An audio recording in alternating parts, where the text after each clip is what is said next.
Acara pelestarian budaya Songket resmi dibuka oleh Menteri Koperasi dan UKM Republik Indonesia pada Sabtu 21 November 2015 di PSCC Palembang. Acara yang bertemakan pelestarian warisan budaya Songket Sumatera Selatan menuju warisan dunia.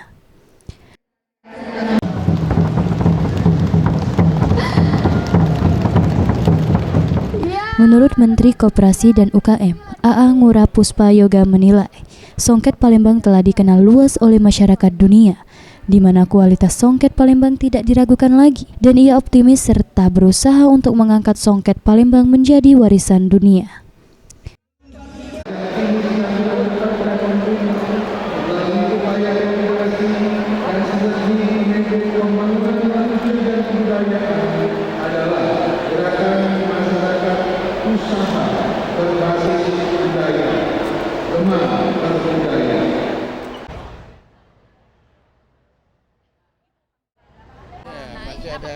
Masih ada kurang syaratnya, kita tambahin syaratnya, perjuangkan, insya Allah. Jadi Anda semua tuh dorong bahwa Songket ini memang pantas untuk menjadi warisan dunia.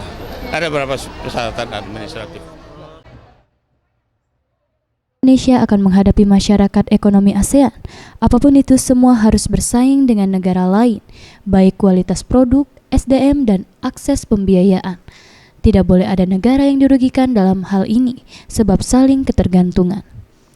Dalam acara pelestarian warisan budaya Songket Sumatera Selatan, juga diberikan penghargaan rekor muri dunia Indonesia terhadap satu gaun yang terdapat 25 motif Songket di dalamnya. Gaun ini hasil karya perancang Indonesia, Kausilatu.